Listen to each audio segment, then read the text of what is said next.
The sound of shattering glass echoed through the dusty parlor of the Kincaid estate as Reverend Kincaid's palm connected with his daughter's cheek. Hannah Kincaid stumbled backward, her honey blonde hair falling across her face as she steadied herself against the polished oak sideboard. Shameful. Reverend Thomas Kincaid's voice boomed through the room. Your behavior is nothing short of shameful, girl. The entire town speaks of little else. Hannah touched her fingertips to her stinging cheek, refusing to let tears form in her hazel eyes. At 22, she had endured her father's displeasure often enough to know that showing weakness would only fuel his righteous anger. I spoke the truth, Father. Nothing more. You publicly contradicted Judge Morrison at his own dinner party. Questioned his account of the Haskell trial in front of the mayor and half the town council. Hannah squared her shoulders. Because his account was false. Jimmy Haskell wasn't given a fair hearing and everyone knows it.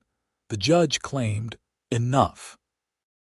Reverend Kincaid slammed his fist against the mantelpiece, sending a small porcelain figurine tumbling to the floor. A woman's place is not to question men of standing, not to speak on matters of law or politics, and certainly not to embarrass her father in public. From the doorway, Hannah's mother spoke softly. Thomas, perhaps be silent, Margaret. The Reverend didn't even turn to look at his wife. His eyes remained fixed on Hannah. Since your return from that women's college back east, you've been nothing but trouble. Filling your head with nonsense about equality and justice. What man will have you now? With your willful ways and your sharp tongue. Hannah lifted her chin.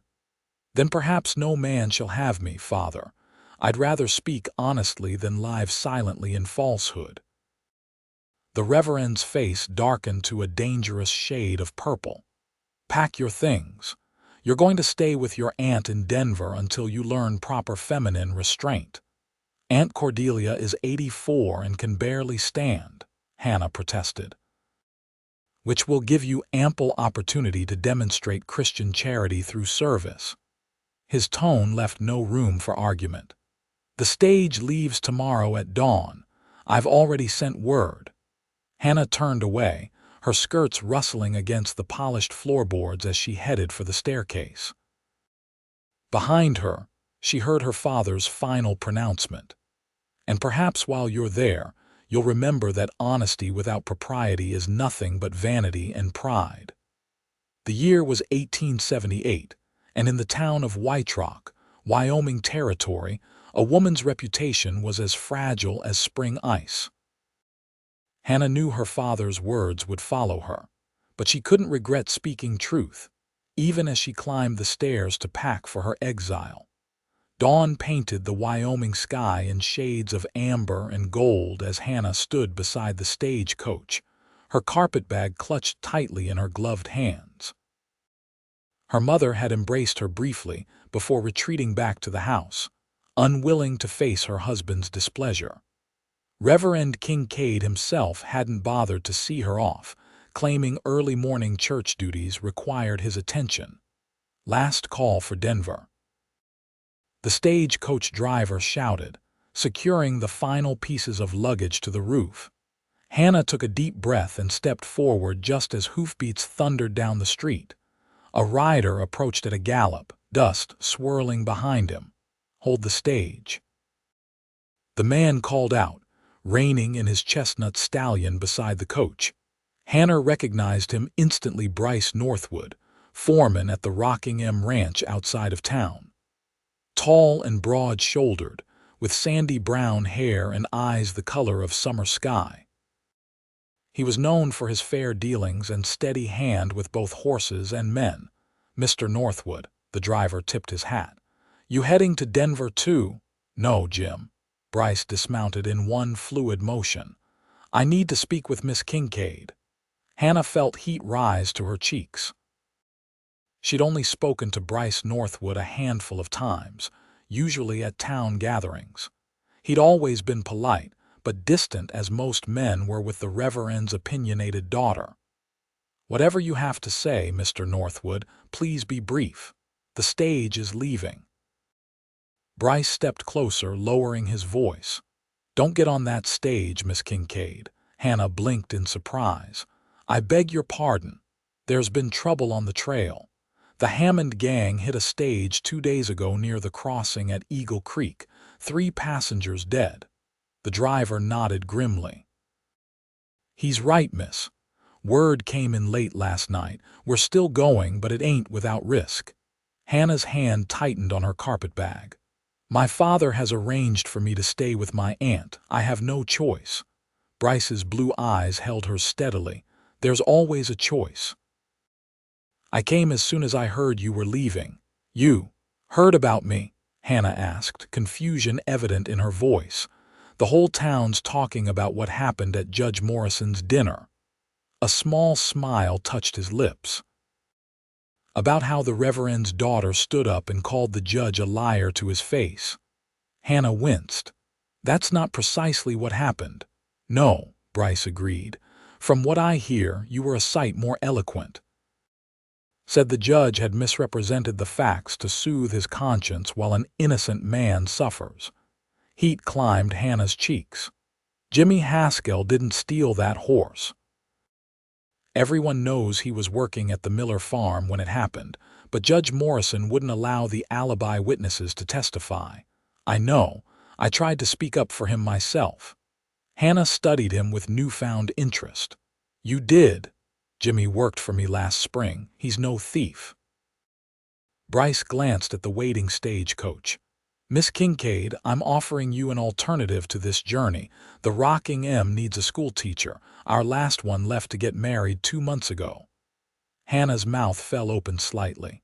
You're offering me employment. The position comes with your own cabin, meals, and fair wages. Most importantly, it's safe. He lowered his voice. And it's not your aunt's house in Denver. Mr. Northwood, my father would never permit. You're of legal age, Miss Kincaid.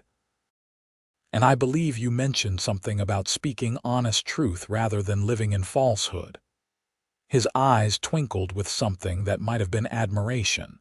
The stagecoach driver cleared his throat. Need a decision, miss. We're running behind schedule. Hannah looked between the stagecoach and Bryce Northwood, her mind racing.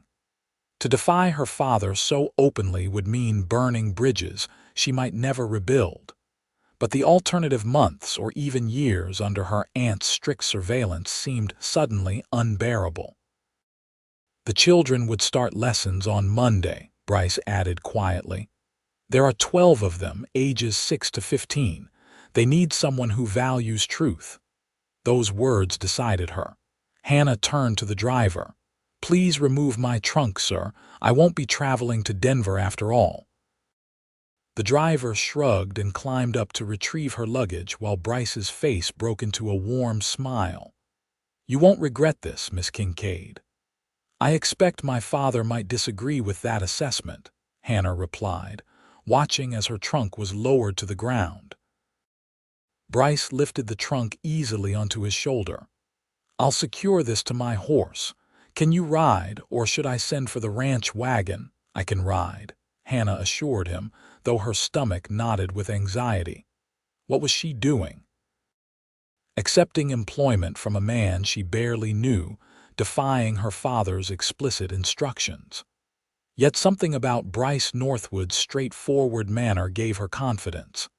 He had come for her, after all, when he could have simply let her go. Within minutes, Hannah found herself astride Bryce's chestnut stallion while he led the horse on foot. Her trunk was secured behind the saddle and her carpetbag tied alongside it. The ranch is about 7 miles west, Bryce explained as they left the town behind. We should arrive before midday. Hannah nodded, the reality of her decision beginning to settle around her shoulders like a heavy cloak.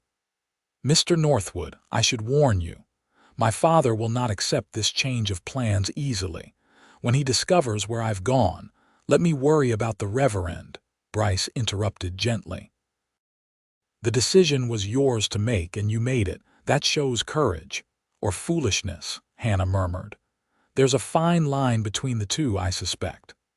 Bryce glanced up at her with that same quiet smile. "But I don't think you're a fool, Miss Kincaid, just honest, that's all." Something in his words warmed her, even as the morning breeze caught at her hair. The road stretched before them, winding through the golden prairie toward distant mountains still capped with the last of winter's snow.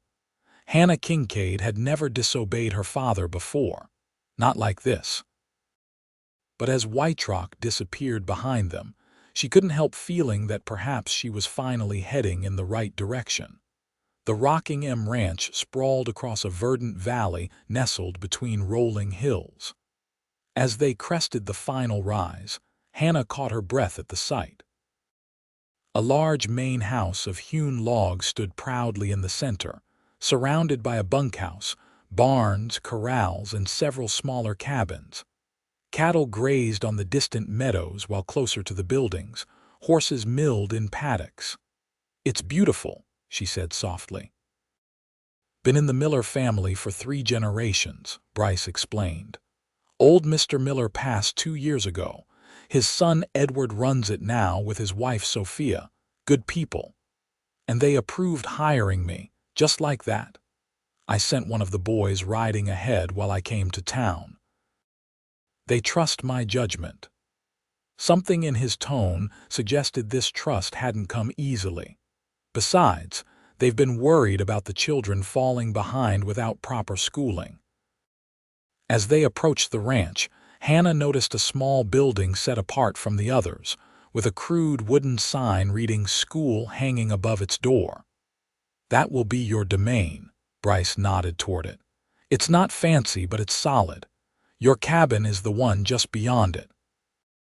Several ranch hands paused in their work to watch their arrival, tipping their hats respectfully when Bryce nodded their way. Hannah felt increasingly self-conscious in her traveling dress, acutely aware she hadn't prepared for this sudden change in circumstances. A woman emerged from the main house as they drew near, wiping her hands on her apron. She was perhaps 10 years older than Hannah, with a kind face and auburn hair tucked neatly beneath a simple cotton bonnet. "You must be Miss Kincaid," she called warmly. "I'm Sophia Miller. Welcome to Rockingham." Bryce helped Hannah dismount, his strong hands spanning her waist briefly before setting her gently on the ground. The touch, though proper and brief, sent an unexpected flutter through her chest. "Thank you for having me, Mrs. Miller," Hannah said, smoothing her skirts. "I understand this is all very sudden." "Nonsense. We've been praying for a teacher since Miss Taylor left us, and please call me Sophia." She gestured toward the main house. "Come have some coffee and something to eat. You must be famished after your journey."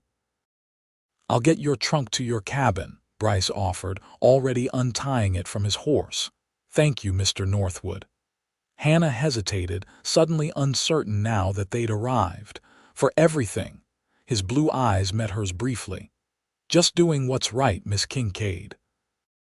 Sophia linked her arm through Hannah's and guided her toward the house. "Bryce said you stood up to Judge Morrison. Is it true?" Hannah sighed. "Word certainly travels fast. Out here, gossip is better than currency," Sophia laughed. "But don't worry. Edward and I have our own opinions about the judge and his particular brand of justice."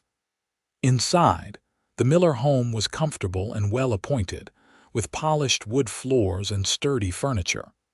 The smell of fresh bread filled the air, making Hannah's stomach growl in response.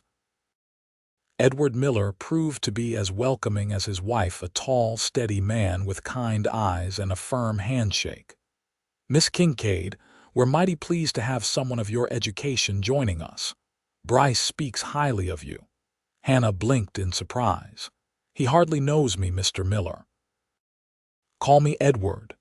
And Bryce is a fine judge of character, says you value truth above convenience. That's rare enough to merit attention." As they settled around the kitchen table with coffee and warm bread slathered with fresh butter, Hannah found herself relaxing for the first time since her confrontation with her father. These people didn't seem concerned about her outspokenness. If anything, they appeared to value it. "Now," Sophia said, refilling Hannah's coffee cup, "we should discuss practical matters. School begins at 8 and ends at 3. The children bring their own lunches. Some ride in from neighboring homesteads, but most live here on the ranch." "I'll need to know what books and supplies are available," Hannah said, her mind already cataloging what she might need. "The schoolroom has basic readers, slates, and chalk. There's a small library of books, though most are well worn." Edward leaned forward. "We'd be happy to order anything else you require from Denver or even back east if necessary." "That's very generous. Education isn't a luxury, Miss Kincaid. It's a necessity out here." Edward's voice carried conviction. "These children need to understand the world beyond these mountains." A knock at the door interrupted them. Bryce stood in the doorway, his tall frame filling the space. "Trunk's in your cabin, Miss Kincaid," he reported. "And I've asked Mrs. Caldwell to bring over some fresh linens and necessities. She's our cook," he added by way of explanation. "Thank you." Hannah hesitated. "Mr. Northwood, I was wondering, have you sent word to my father about my change in plans?" A shadow crossed Bryce's face. "Not yet. I thought you might want to write to him yourself, explain your decision in your own words." "That would be best," Hannah agreed, though the prospect made her stomach clench. "He deserves to hear it from me, even if he won't approve." "Your father is a man of strong convictions," Bryce observed carefully. "Sometimes such men find it difficult to see other perspectives." Hannah recognized the diplomatic understatement. "My father believes a woman's highest calling is to be obedient, first to her father, then to her husband, and always to the church." "And what do you believe, Miss Kincaid?" Bryce asked quietly. Hannah met his gaze steadily. "I believe God gave us minds to seek truth and voices to speak it. Man or woman?" Something flickered in Bryce's eyes, approval, perhaps, or understanding. "Then we're fortunate to have you teaching our children." After the meal, Sophia showed Hannah to her cabin, a snug one-room dwelling with a small porch facing west toward the mountains. Inside was simple but clean, with a narrow bed, a chest of drawers, a writing desk, a pot-bellied stove, and a rocking chair near the single window. Her trunk sat at the foot of the bed. "It's not fancy," Sophia apologized, "but it's private. The wash house is behind the main house. You're welcome to use it any time. We take meals together in the main house, but there's a small pantry there," she pointed to a cabinet, "if you want to keep tea or snacks." "It's perfect," Hannah assured her, running her hand over the smooth wood of the desk. After sharing her father's house with his constant disapproval, this tiny cabin felt like a palace of freedom. "I'll leave you to settle in," Sophia said.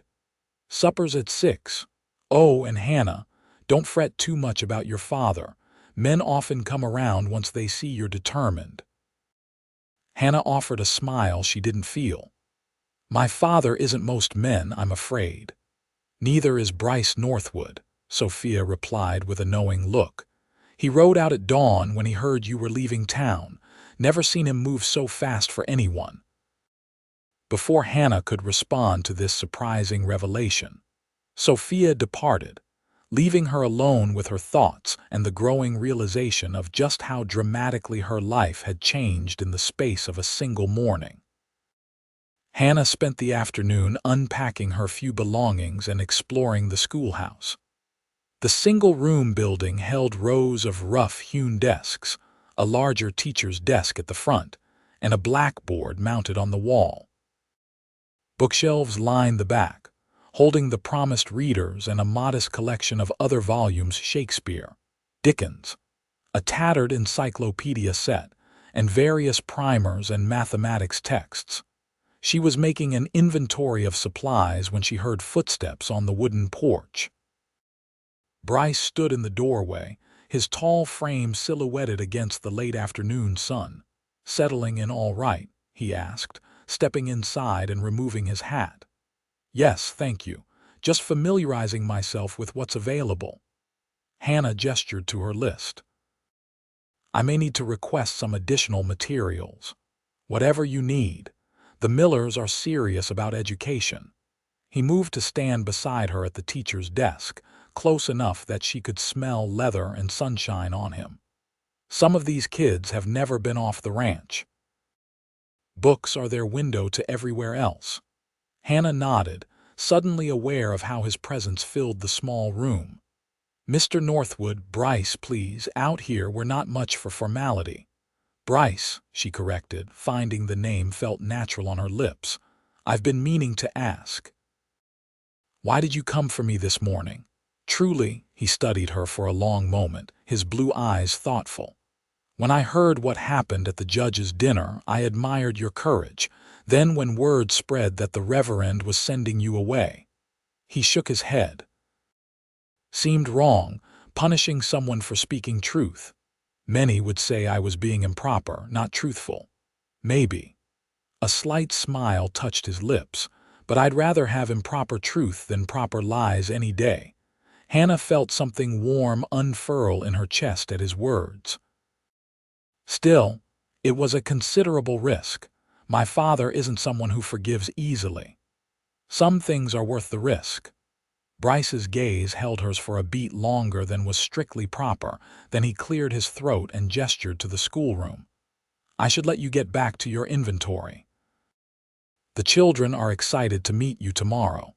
Fair warning, the Harper twins will test your patience, and little Susie Martinez asks more questions than any child I've ever known." Hannah laughed, the tension between them easing. "I appreciate the advance notice. Will your work bring you by the schoolhouse often?" Was she imagining the pleased look that crossed his face? "Often enough, I expect. Part of my job is making sure everything on the ranch runs smoothly. That includes the school." After he left, Hannah returned to her list, but found her thoughts drifting repeatedly to Bryce Northwood, and the inexplicable way he made her feel both unsettled and at ease all at once. That evening after supper, Hannah sat at the small desk in her cabin and penned a letter to her father. The words came slowly, each carefully chosen to explain her decision without inflaming his anger further, though she held little hope of success on that count. "Dear Father, I trust this letter finds you and Mother in good health. By now, you will have learned that I did not board the stagecoach to Denver as planned. I write to inform you that I have accepted a position as schoolteacher at the Rocking M Ranch.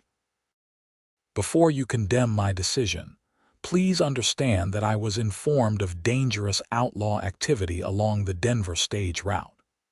Rather than risk the journey, I accepted this respectable employment opportunity that allows me to use my education for the benefit of others. I remain your dutiful daughter, and hope that in time you will understand that my actions, while contrary to your wishes, were born of necessity and good judgment rather than rebellion. Please convey my love to Mother. Your daughter, Hannah." She sealed the letter, knowing its measured tone would do little to mitigate her father's fury. In his eyes, she had committed the unforgivable sin of defying his authority. The fact that she had done so by accepting a position from Bryce Northwood, a man known to have disagreed with the Reverend on matters of church governance, would only compound the offense. A knock at her door pulled her from these troubled thoughts. She opened it to find Bryce standing there, a book in his hands. "I hope I'm not disturbing you," he said. "I found this in the main house and thought you might want it for your classroom." He held out a copy of Louisa May Alcott's Little Women. Hannah took the book, her fingers brushing his in the exchange. "Thank you, it's one of my favorites." "I thought it might be." His eyes crinkled at the corners when he smiled. "Strong-minded women seem to favor it. Are you calling me strong-minded, Mr. Northwood?" she asked, unable to keep the teasing note from her voice. Among other things, Miss Kincaid. He glanced at the sealed letter on her desk. Is that for your father? Hannah nodded. It likely won't soften his anger, but I owed him an explanation.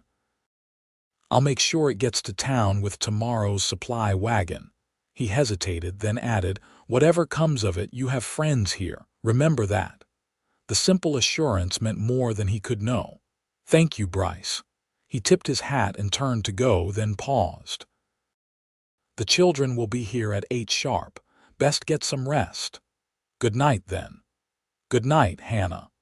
It was the first time he'd used her given name, and the sound of it in his deep voice followed her into her dreams that night. The following weeks passed in a flurry of activity as Hannah settled into her role as teacher. The children proved to be eager learners for the most part, though as Bryce had warned, the Harper twins, 10-year-old boys with matching mischievous grins, required firm handling. 8-year-old Susie Martinez asked endless questions about everything from why the sky was blue to how far away the stars were, her curiosity boundless. Hannah thrived in her new position, developing lesson plans tailored to each child's abilities and interests. She started a small garden beside the schoolhouse, teaching the younger children about plant growth while the older ones studied more advanced subjects. Bryce visited the schoolhouse regularly, sometimes bringing new books he'd ordered from Denver or specimens for their makeshift science table, interesting rocks, feathers, or once, the shed skin of a rattlesnake that had both terrified and fascinated the students. She noticed how the children responded to him with respect, but not fear.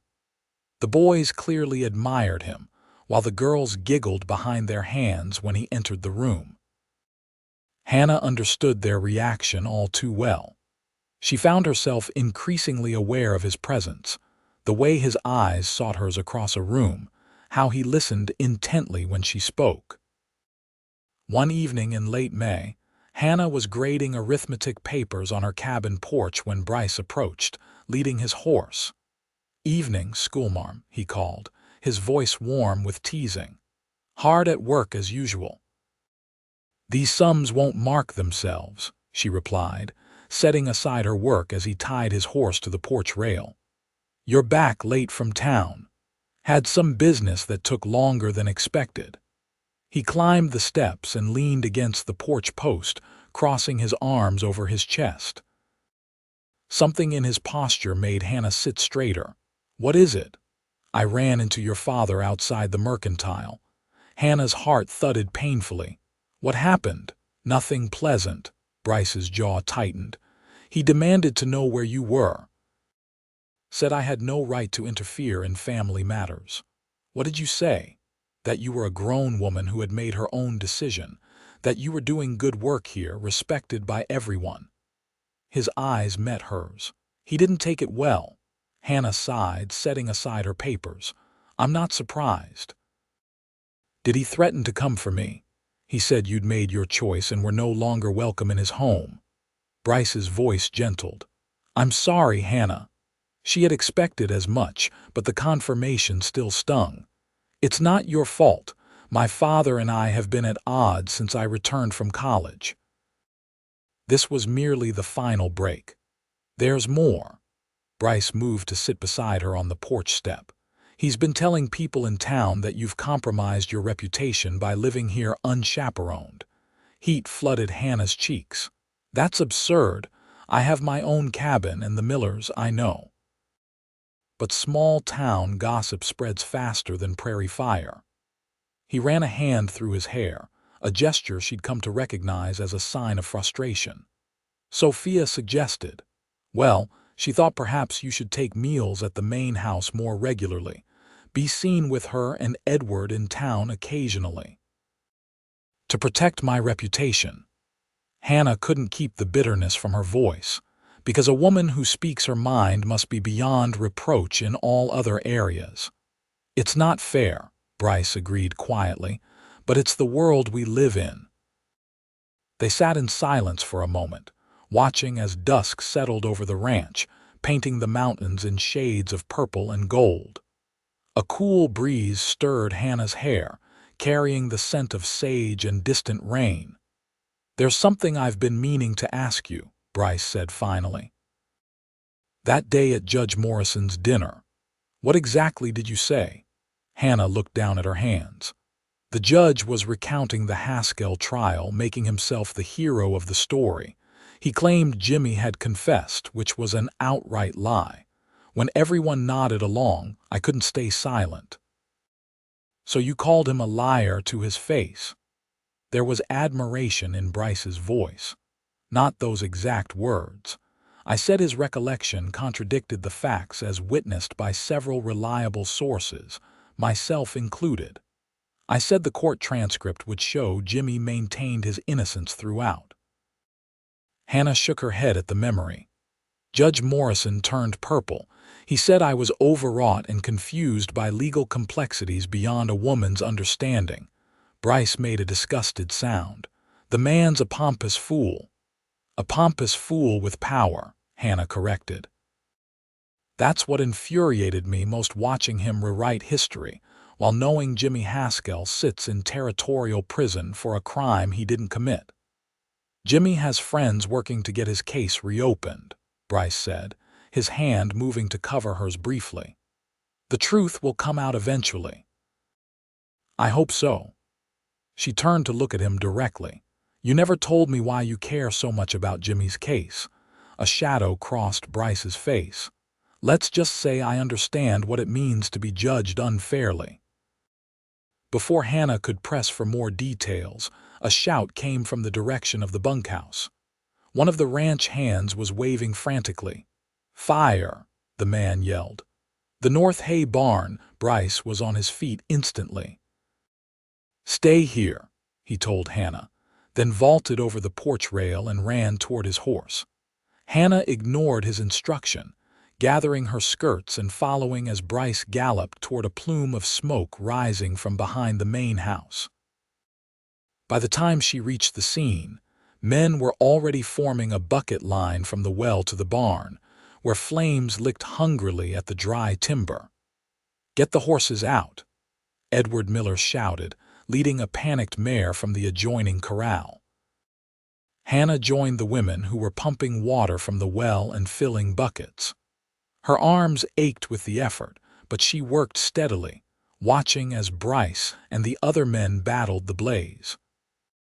He moved without hesitation into the smoke-filled barn, emerging minutes later with 2 terrified colts, then plunging back in despite the danger.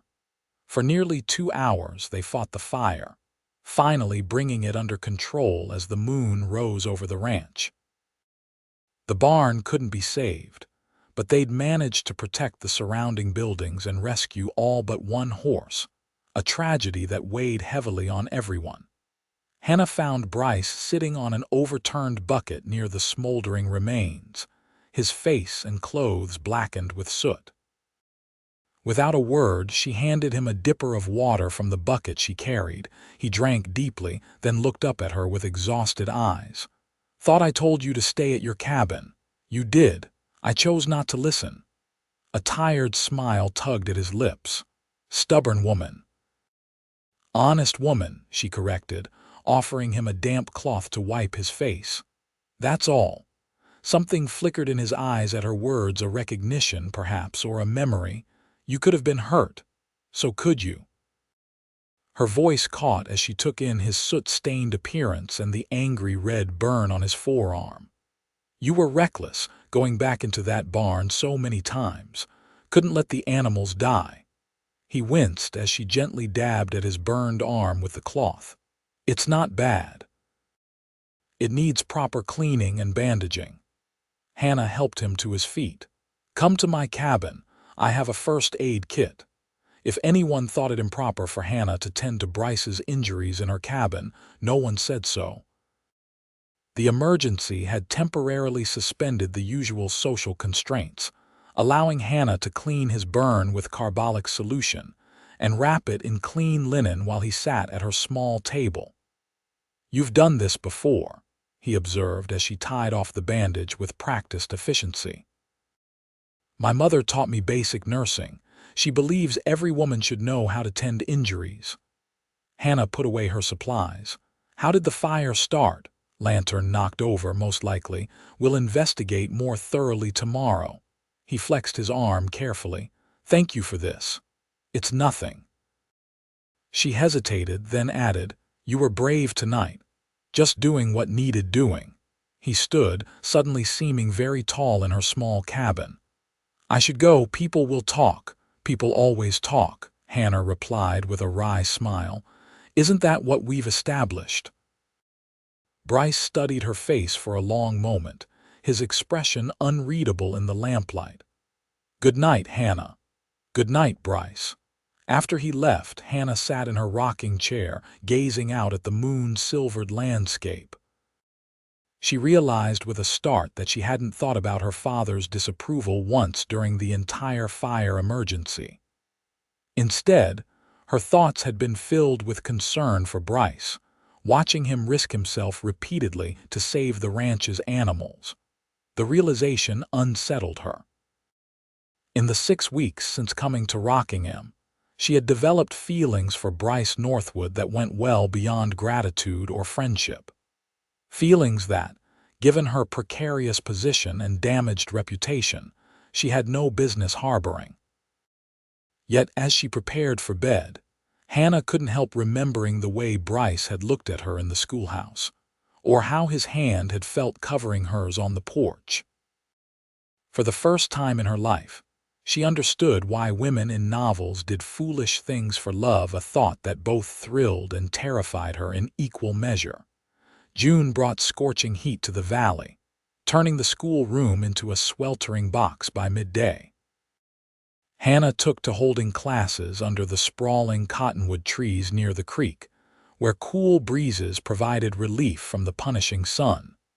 The children thrived in this outdoor classroom, combining their studies with practical lessons about nature. They collected insects for science projects, pressed wildflowers between the pages of heavy books, and learned mathematics by calculating the height of trees using angles and shadows.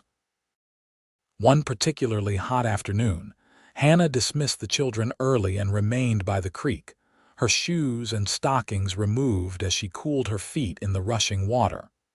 She was so lost in thought that she didn't hear Bryce approach until his shadow fell across her, playing hooky schoolmarm. He teased, his eyes crinkling at the corners.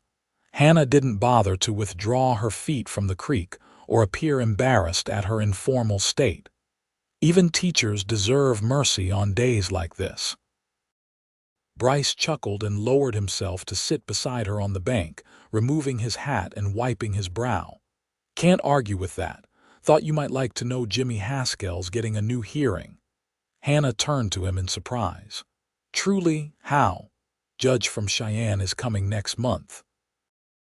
New evidence has been presented, statements from the Miller farm workers confirming Jimmy's whereabouts when the horse was stolen. His smile was tinged with satisfaction. Your speaking up might have cost you your father's approval, but it got people talking, made them brave enough to come forward. Joy bloomed in Hannah's chest. That's wonderful news. Thought you'd be pleased. He hesitated, then added, There's something else. Your father came by the ranch today while you were teaching. The joy evaporated instantly.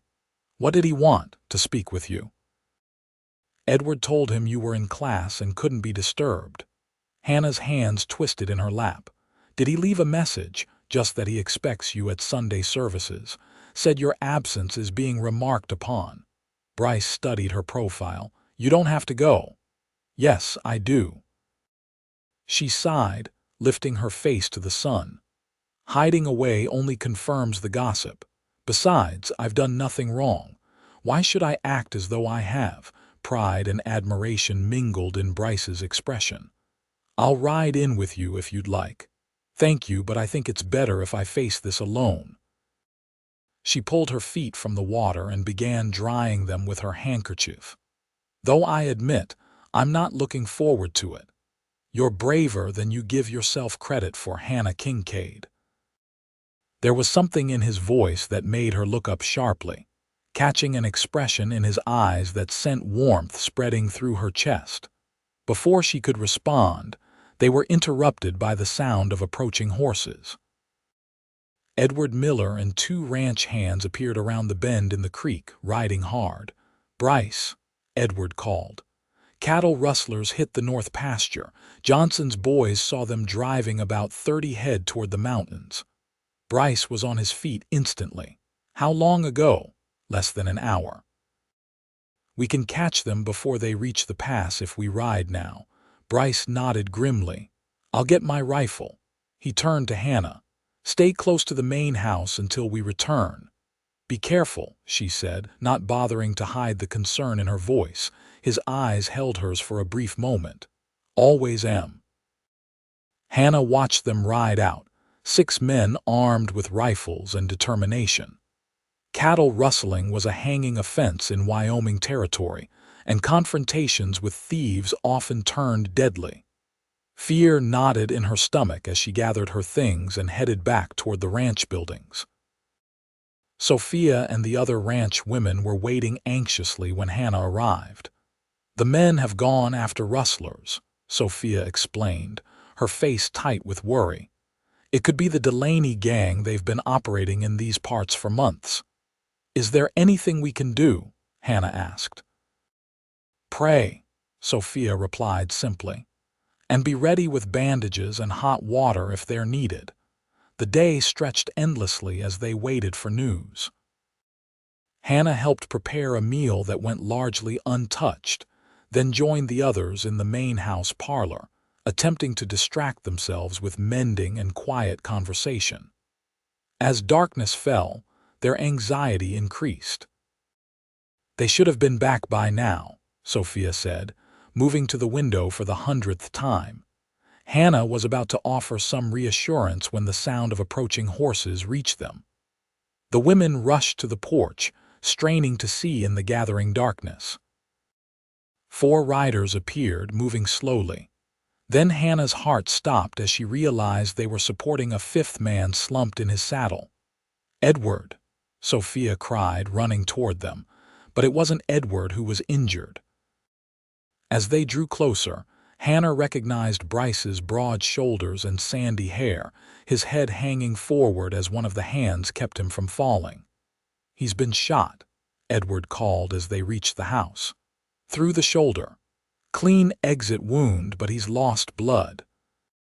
Hannah's medical training took over, pushing aside her personal feelings as she helped the men carry Bryce into the house and onto a bed in the downstairs guest room. She worked alongside Sophia, cutting away his bloodied shirt and cleaning the angry wound that had torn through his left shoulder. Bryce regained consciousness during their ministrations, his blue eyes cloudy with pain as they focused on Hannah's face bending over him. "Did we get them?" he asked through gritted teeth. "Hush now," Hannah scolded gently, pressing a clean compress against the wound. "Cattle can be replaced." "You cannot." "Got most of them back," Edward reported from the doorway. 2 rustlers dead, 1 escaped. "None of our men hurt except Bryce, and he'll recover thanks to his hard head." Bryce attempted a smile that turned into a grimace. "Told you I'm always careful. This is your idea of careful." Hannah muttered, her voice sharper than intended as she fought to control her fear. "You might have been killed. Worried about me, schoolmarm." Despite his pain, there was a teasing light in his eyes. "Someone has to be, since you clearly give no thought to your own safety." She turned away to hide the emotion threatening to overwhelm her, busying herself with preparing a bandage. Sophia caught her eye and nodded toward the door. "I'll finish here. You go make some of that willow bark tea for the pain." Hannah nodded gratefully and escaped to the kitchen, where she leaned against the counter and took several deep breaths. Her hands were shaking. She realized not from the stress of treating the wound, but from the terrifying thought of how close Bryce had come to death. When she returned with the tea, Sophia had finished bandaging his shoulder and was helping him into a clean shirt that buttoned up the front for easier dressing until his wound healed. "You'll stay here tonight," Sophia was saying. "No arguments." "Wasn't planning to argue," Bryce replied wearily. "Not sure I could make it to the bunkhouse anyway." Hannah approached the bed, offering the steaming cup. "This will help with the pain." Their fingers brushed as he took the cup, his touch sending a current of awareness through her despite the circumstances. "Thank you." "I should get back to my cabin," Hannah said, suddenly conscious of how long she'd been alone with him in the bedroom despite Sophia's presence. "I'll walk you," Edward offered from the doorway. "It's full dark now." Hannah nodded, casting one last glance at Bryce. "Try to rest." "I'll check on you tomorrow." "I'll be here," he promised softly. Outside, the night was cool and star-filled, the earlier tension replaced by a quieter sort of anxiety. Edward walked beside Hannah in companionable silence until they reached her cabin. "He's going to be fine," Edward said, correctly reading her concern. "Bryce is strong as an ox." "I know." Hannah hesitated, then asked the question that had been burning in her mind. Was he reckless today, put himself in danger unnecessarily? Edward considered this. "No more than any of us." "Less than some. The shot that got him came when he pushed one of our younger hands out of the line of fire." He smiled slightly. "That's Bryce always thinking of others before himself."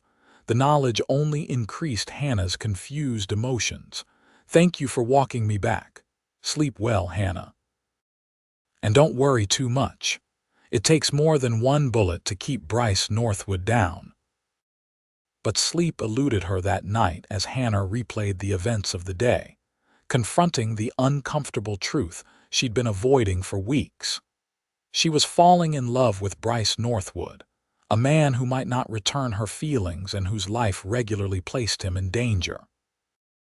The realization brought no peace, only more questions without answers.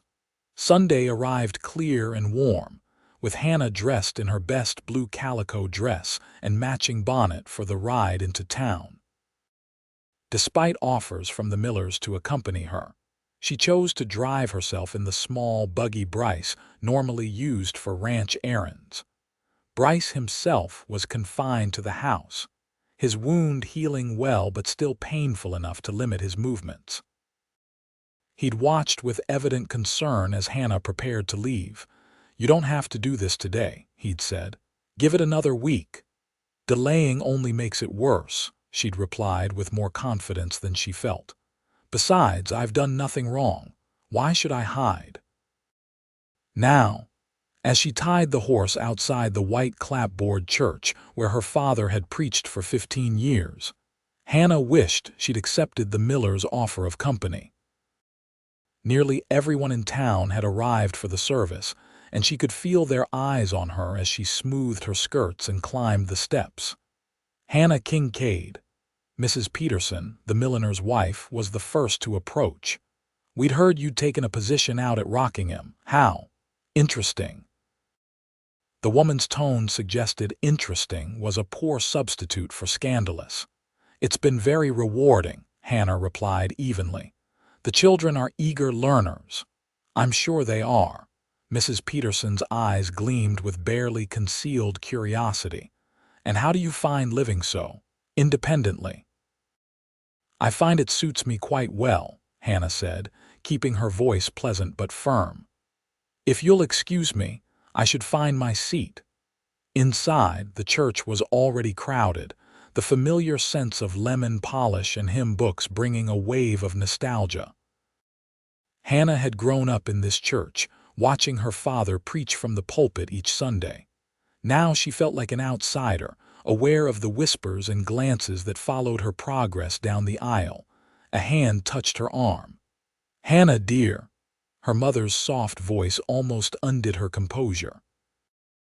"Come sit with me." Margaret Kincaid looked older than when Hannah had last seen her, new lines etched around her eyes and mouth. But her smile was genuine as she led Hannah to a pew near the front, traditionally reserved for the pastor's family. "Mother, are you sure? You're my daughter," Margaret said simply. "This is where you belong." Hannah slid into the pew, acutely aware of her father's absence. As pastor, he would be in the small anteroom behind the pulpit, preparing for the service. "How have you been?" Her mother asked quietly. "Well, the teaching position is challenging but satisfying." Margaret nodded. "Your father says the ranch foreman took advantage of your situation." Hannah stiffened. "That's not true. Mr. Northwood offered me honest employment when I needed it most." "I told your father as much." Margaret patted her hand. "The Northwood boy always had a good reputation. His parents were pillars of the community before the fever took them." Before Hannah could inquire further about Bryce's family, the church door opened and her father entered, Bible in hand. His stern gaze swept the congregation, faltering momentarily when he saw Hannah beside her mother. His lips thinned, but he continued to the pulpit without acknowledgement. The service proceeded normally, with hymns and prayers followed by the sermon. Hannah found herself tensing as her father opened his Bible to the book of Proverbs. "As a jewel of gold in a swine's snout, so is a fair woman which is without discretion," he read, his voice carrying to the rafters. These words from Proverbs 11:22 remind us that beauty without propriety is worthless. A woman may be fair to look upon, but if she lacks discretion, if she speaks out of turn, if she places herself in compromising situations, she becomes an object of shame rather than admiration. Hannah felt her cheeks burn as several heads turned in her direction. Her father was using his sermon to publicly rebuke her. The modern world would have us believe that old standards of behavior are outdated. Reverend Kincaid continued. "That women may speak as men, work as men, live independently of proper supervision. But God's word is eternal, unchanging. A virtuous woman, as described in Proverbs 31, is one who brings honor to her husband and family through her submission and service."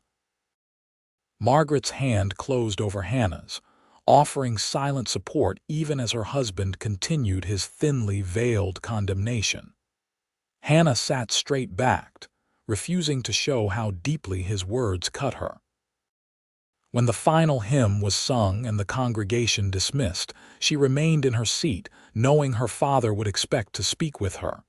"You should go," her mother whispered. "He's too angry for reason today." "I can't keep running, Mother," Margaret sighed. "Then remember that his anger comes from fear. He doesn't understand the world is changing and it frightens him."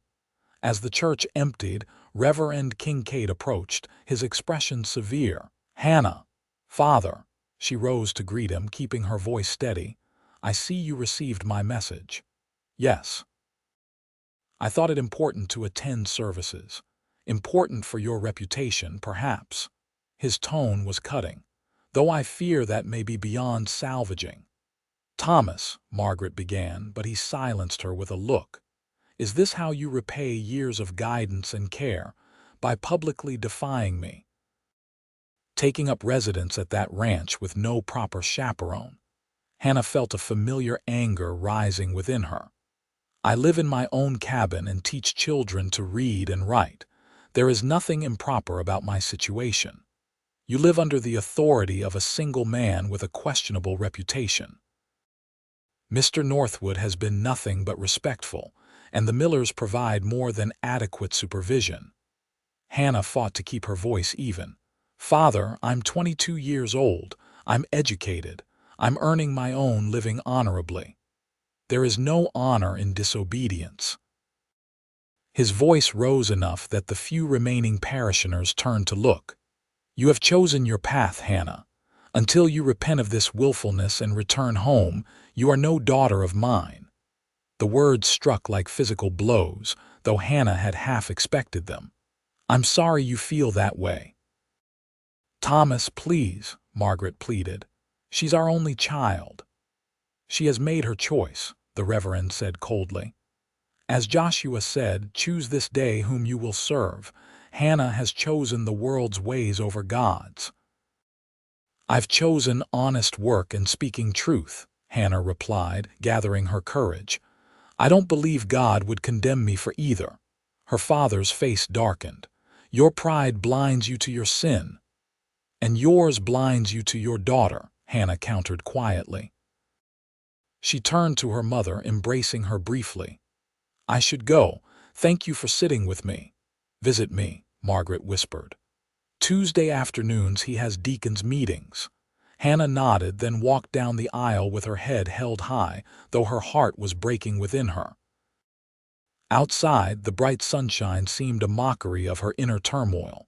She was untying her horse when a familiar voice called her name. Miss Kincaid. Hannah turned to see Jimmy Haskell's mother approaching, her weathered face creased with a genuine smile. Mrs. Haskell, how are you? Better than I've been in months, thanks to you. The older woman grasped her hands warmly. My Jimmy's getting a new hearing. The judge from Cheyenne arrives next week. I'm so pleased, Hannah said sincerely. Jimmy deserves justice. It wouldn't be happening if you hadn't spoken up, Mrs.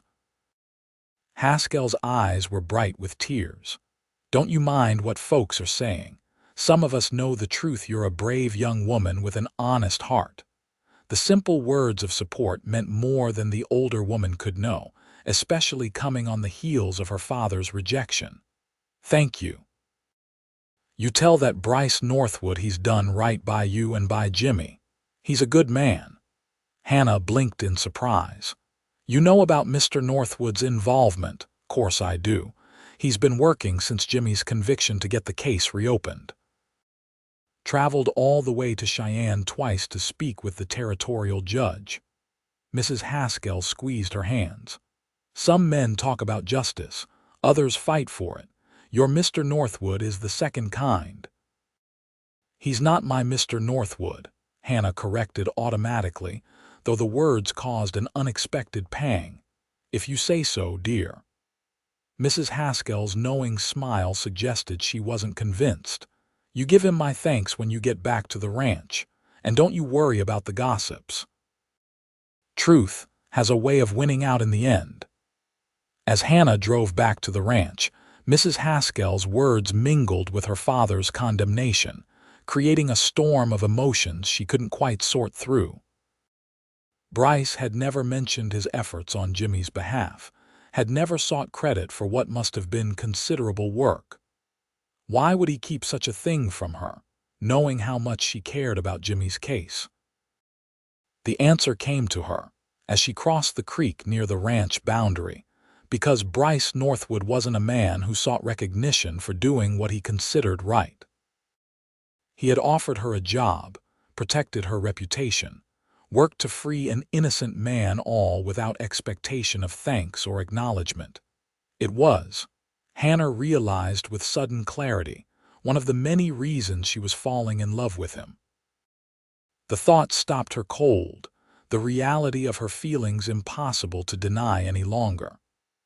Somewhere between that first morning when he'd prevented her departure on the stagecoach and today, Hannah Kincaid had given her heart to Bryce Northwood. A man who might see her as nothing more than a schoolteacher in need of protection. A man whose quiet strength and unwavering integrity had become as essential to her as breathing.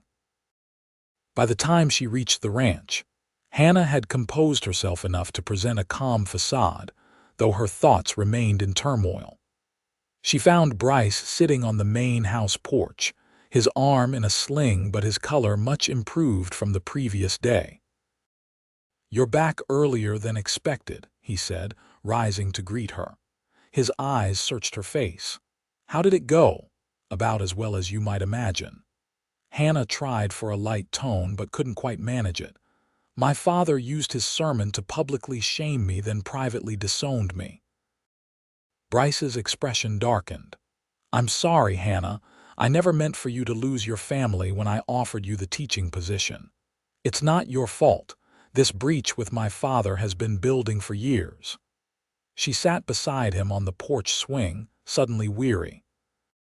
My mother asked me to visit her while he's at deacon's meetings. That's something, at least." They sat in companionable silence for a moment, the swing moving gently back and forth. "I ran into Mrs. Haskell at church," Hannah said finally. "She mentioned your trips to Cheyenne to speak with the territorial judge about Jimmy's case." Bryce looked momentarily uncomfortable. "She shouldn't have troubled you with that. Why didn't you tell me you were working to free Jimmy? All those times we discussed his case, you never once mentioned your own efforts." He shrugged his good shoulder. "It wasn't relevant to our conversations." "It was completely relevant." Hannah turned to face him fully. "You let me believe the new hearing was a result of my speaking up at the judge's dinner, when really it was your persistence that made the difference." "Both mattered," Bryce insisted. "Your public challenge to Judge Morrison created the opening I needed. Before that, no one would listen to my concerns about the case." Hannah studied his face, wondering how she could have missed the quiet determination that defined him. "You're a good man, Bryce Northwood." Something flickered in his eyes at her words. "I try to be." He hesitated, then added softly, "Your good opinion matters to me, Hannah, more than you might guess." The air between them seemed to thicken, charged with unspoken feelings. Hannah was acutely aware of his nearness, the swing bringing them together with each gentle motion. For a wild moment, she thought he might kiss her. His eyes dropped to her lips, his body shifting subtly toward hers. Then the front door opened, and Sophia appeared with a tray of lemonade, breaking the spell. "I thought you two might enjoy some refreshment," she said, her knowing gaze moving between them. "It's been quite a day for both of you." Hannah rose quickly, grateful for the interruption even as she regretted it. "Thank you, Sophia. That's very thoughtful." As she accepted a glass of lemonade, Hannah caught Bryce watching her with an intensity that made her breath catch. Whatever was growing between them, it seemed she wasn't alone in feeling it, a realization that brought both joy and trepidation in equal measure. July brought scorching heat, and the arrival of Judge William Harrington from Cheyenne to hear Jimmy Haskell's appeal. The entire town buzzed with anticipation as the distinguished jurist took temporary residence in the hotel's best suite and scheduled the hearing for the following Monday. Hannah had visited Jimmy in the small jail cell behind the sheriff's office, bringing books and encouragement. The young man's spirit remained unbroken despite his months of imprisonment, his faith in justice renewed by the prospect of a fair hearing. "Mr. Northwood comes by regular," Jimmy told her. "Brings me newspapers and talks about what's happening at the ranch. Says you're doing a fine job with the school." Hannah smiled, pleased by this evidence of Bryce's ongoing kindness. "He's been instrumental in arranging your new hearing." "I know it." Jimmy's expression grew serious. "Miss Kincaid, people been talking about you because you helped me. I'm sorry for that." "Don't be, Jimmy. Standing up for the truth is never something to regret." The day of the hearing dawned bright and clear. Hannah dressed with particular care in her best navy dress with white piping, determined to present a respectable appearance in the courthouse. Bryce, his shoulder healing well though still somewhat stiff, had offered to drive her to town. "Nervous?" he asked as they set out, noting her unusual quietness. "A little," Hannah admitted. "I'll be testifying about what I saw that day that Jimmy was at the Miller farm when the horse was supposedly stolen." "You'll do fine. Just tell the truth, as you always do." He smiled at her, his confidence bolstering her own. The courthouse was packed when they arrived, the townsfolk eager to witness what promised to be the most exciting legal proceeding White Rock had seen in years. Hannah spotted her father near the front, his expression severe as he noticed her arrival with Bryce. Her mother, seated beside him, offered a small smile of encouragement. Judge Harrington proved to be everything Judge Morrison was not: patient, thorough, and genuinely interested in the facts.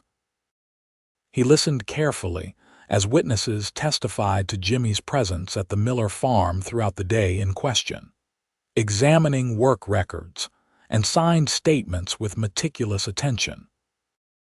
When Hannah's turn came, she spoke clearly and confidently, recounting how she had been visiting the farm that day to discuss potential teaching positions with Mrs. Miller and had seen Jimmy working in the barn from noon until sunset. "And you are certain of the date, Miss Kincaid?"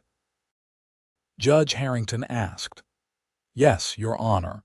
It was April 15th, the day before I left for my teaching position back east. I noted it specifically in my journal." The judge nodded, making notes. "Thank you for your testimony." Judge Morrison, seated at the prosecution table, glared at her as she returned to her seat beside Bryce, who squeezed her hand briefly in support. After all evidence had been presented, Judge Harrington recessed for an hour to consider his decision. Hannah and Bryce walked to the small cafe across from the courthouse, joined by the Millers and several ranch hands who had come to support Jimmy. "I think it's going well," Edward commented as they sipped coffee. "Harrington seems fair-minded." "Morrison looks like he swallowed a lemon," one of the hands observed with satisfaction. Hannah remained quiet, acutely aware of the stares and whispers from other patrons. Her public association with Bryce and the ranch contingent would only fuel further gossip, but she found she no longer cared. These people had stood by her and by Jimmy when it mattered. Their good opinion meant more than the town's approval. When court reconvened, Judge Harrington wasted no time delivering his verdict. "Having reviewed all evidence and testimony, I find serious procedural errors in the original trial. Furthermore, multiple credible witnesses have established that James Haskell was elsewhere at the time of the alleged theft. I hereby overturn his conviction and order his immediate release." A cheer went up from Jimmy's supporters, while Judge Morrison stormed from the courtroom without a backward glance. Jimmy's mother wept openly as the sheriff unlocked her son's handcuffs, allowing him to embrace her for the first time in months. Hannah felt tears pricking her own eyes as Bryce's arm came around her shoulders. "You did this," he said softly. "Your courage made this possible." "We did it together," she corrected, smiling up at him through her tears. Outside the courthouse, they joined the celebration as Jimmy thanked everyone who had supported him. When he reached Hannah and Bryce, he clasped their hands warmly. "I don't have words big enough," he said simply. "Just thank you." "You're welcome to your old job at the ranch whenever you're ready," Bryce told him. "I'll be there," Jimmy promised, "after I spend some time with my ma." As the crowd dispersed, Hannah noticed her father standing on the courthouse steps watching her. Impulsively, she turned to Bryce. "Would you excuse me for a moment? There's something I need to do." He followed her gaze and nodded understanding. "I'll wait by the wagon." Hannah approached her father with trepidation but determined to make one last attempt at reconciliation. "Father." "Hannah." His voice was cool, but he didn't walk away. "Did you witness the proceedings?" "I did." He hesitated, then added reluctantly, "The boy appears to have been wrongfully convicted." "Yes, he was." Hannah took a deep breath. "Father, I know we see the world differently, but surely we can agree that justice is important. That truth matters. Truth always matters," he conceded. "But how and when one speaks it also matters. Would you have had me remain silent, knowing an innocent man was imprisoned?" For the first time, her father seemed to genuinely consider her question. "Perhaps not, but your manner of speaking truth lacks discretion." Hannah smiled sadly. "Perhaps, or perhaps discretion has become an excuse for comfortable silence in the face of wrongdoing." Her father's expression hardened again.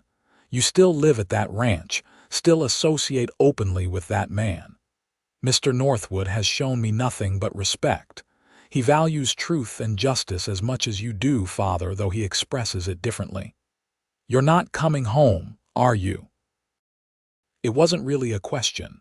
My home is at Rockingham now. I've found purpose there, and friends who accept me as I am. The Reverend nodded once, a gesture of acknowledgement rather than approval. Your mother misses you. I miss her too. I'll continue to visit when I can. They stood in awkward silence for a moment, neither willing to bridge the final gap between them. Finally, her father straightened his shoulders. Good day, Hannah. Good day, Father. It wasn't forgiveness or acceptance, but it was something a small crack in the wall of disapproval he had built around her. As Hannah walked away, she felt a curious lightness in her heart, as though setting down a burden she had carried too long. Bryce was waiting for her as promised, his expression concerned. Are you all right? Yes, she said, surprised to find it was true. I think I finally understand that I can't make my father approve of my choices. I can only make choices I can live with. And can you live with your choice to stay at Rockingham? His voice held a note she couldn't quite identify, uncertainty, perhaps, or hope. Hannah met his gaze directly. It's the best choice I've ever made.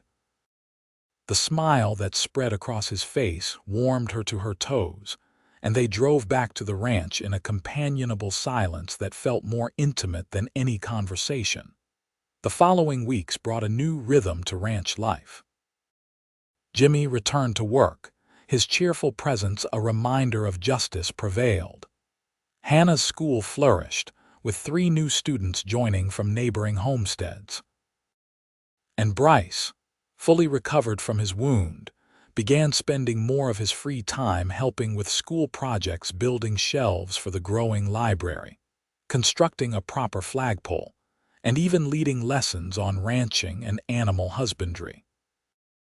Their friendship deepened with each passing day, evolving into something that everyone on the ranch recognized as courtship in all but name.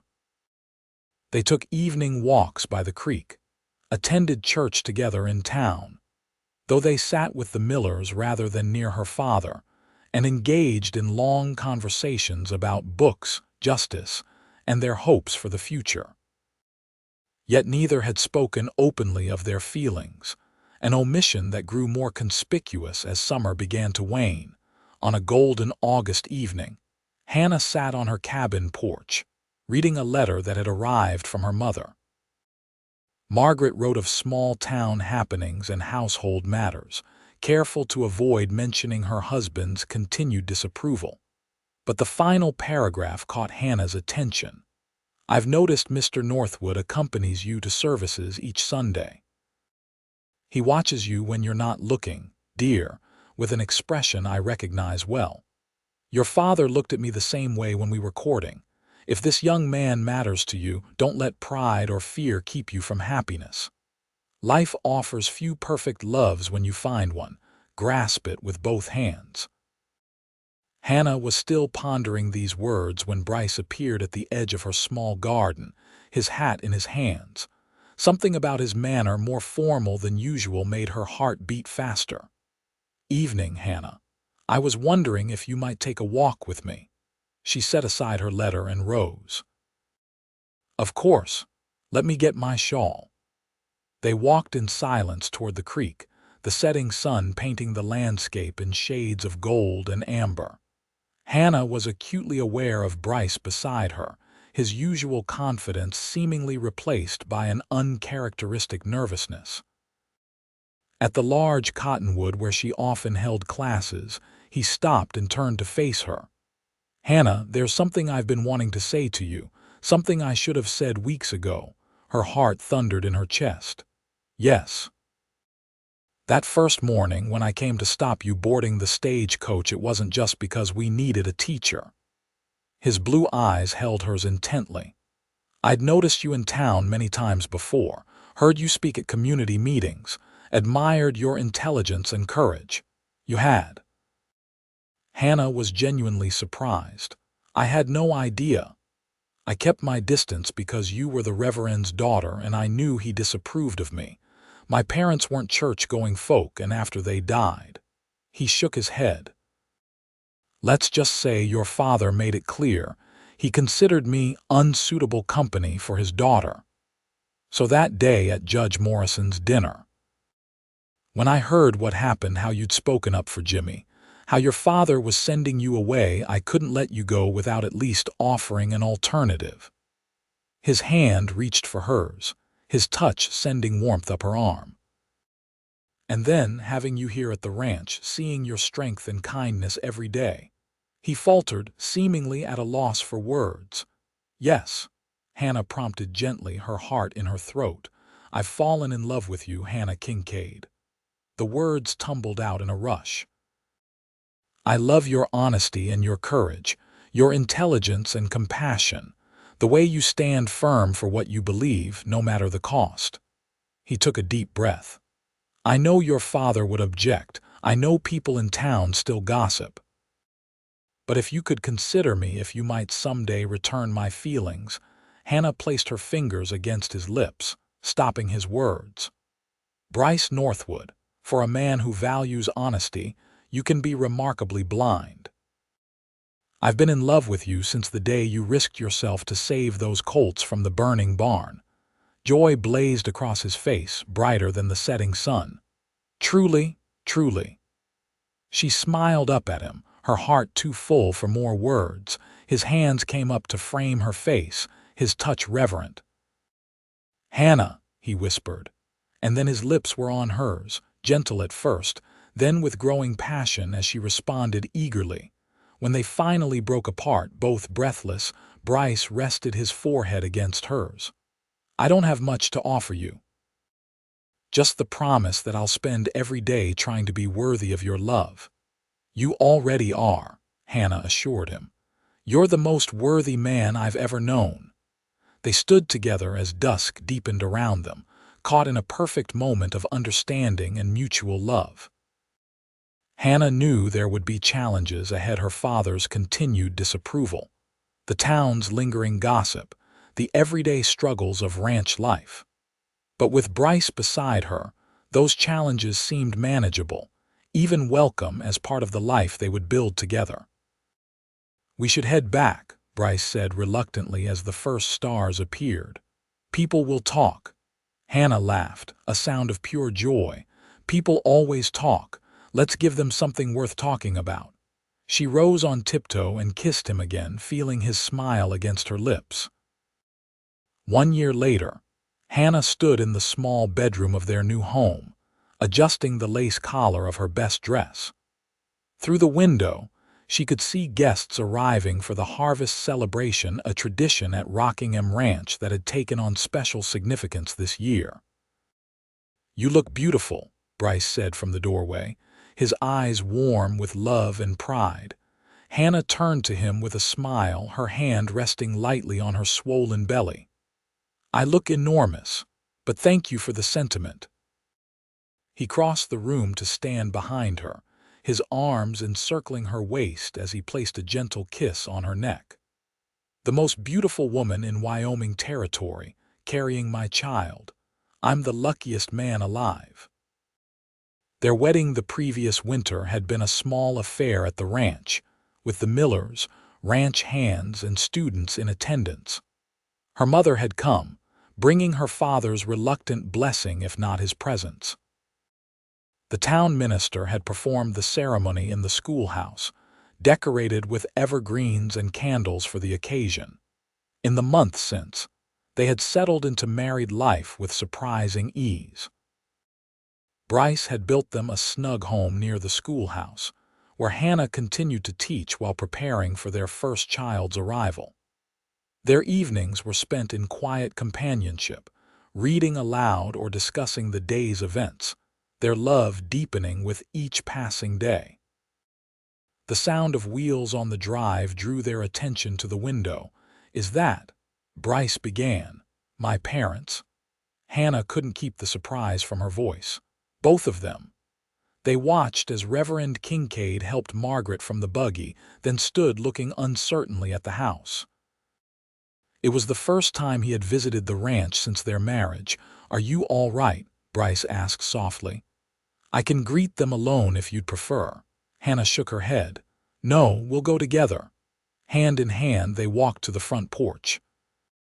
Hannah felt a momentary trepidation as her father's stern gaze fell upon her, then moved to her obvious pregnancy.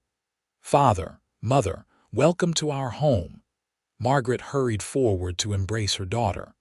Oh, Hannah, look at you positively glowing.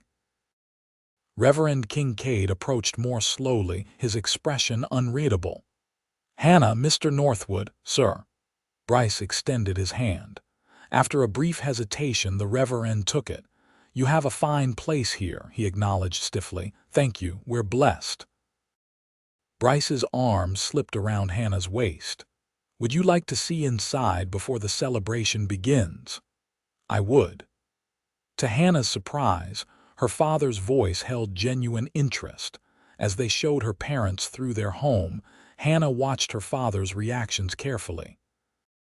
His eyes softened at the shelf of well-worn Bibles in the sitting room, the framed sampler with Joshua 24:15 that Hannah had stitched as a wedding gift to Bryce.